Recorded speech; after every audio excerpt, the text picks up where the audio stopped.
These three things will ruin your trip to Japan if you're not prepared for them. There's so much to be excited about with your upcoming trip to Japan. From some of the world's best food to beautiful people, mind-blowing cities, rich history, and loads of fun to be had. We here at Japan Wi-Fi Buddy have helped more than 25,000 of you to enjoy your time in Japan, but we've also seen some people's trips get wrecked. And so here are 3 tips you may not have considered before landing here in Japan. Choosing the right way to stay connected to the internet isn't always super easy, and there are loads of options out there. We do our best to make the process super slick and easy for you, and we always want our clients to have the right connection for their needs. And those needs often include numerous devices with hundreds of apps, all vying for our attention and for our data. I think the first heads up I want to give you about a connection during your time in Japan is that there are no longer any truly unlimited 4G connections available from any provider, period.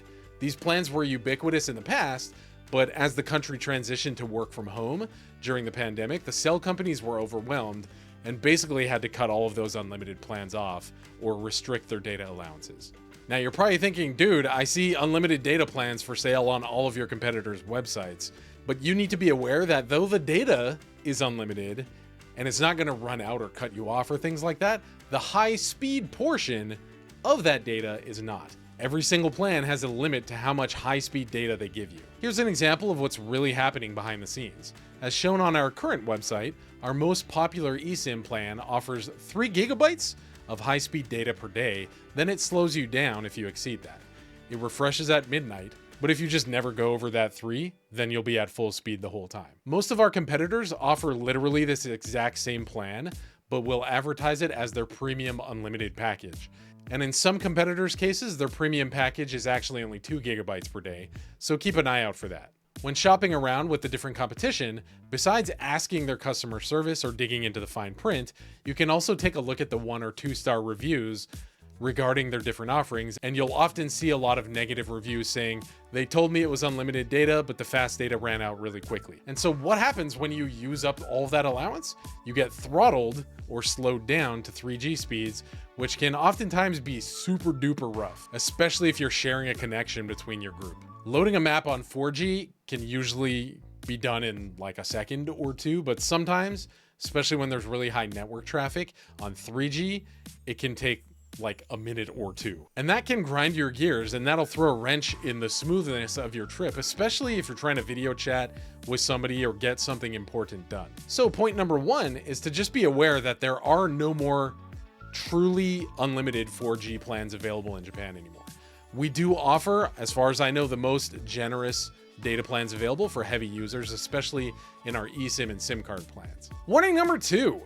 Many of us love our phones and use them for hours every single day. They're now smart enough to stay updated to provide the newest features and security all automatically on their own. And while this is fantastic and convenient when we're at home on an unlimited connection, when you're on a trip, it kind of can be a double-edged sword. Automatic updates, which take place in the background to keep your system updated, can sometimes take up to several gigabytes of data allowance on your plan, regardless of which character or product you're using. Imagine having only a few days left of your trip being ruined because your automatic update on your phone gobbled up the last 3 gigabytes of data that you had. Now, the simple way to avoid this is to just turn off automatic updates until you're back at the hotel, on a wired connection, or back home. The third unexpected nuisance that can ruin your trip to Japan is the ability of our phones and apps to automatically update and refresh their own content in the background.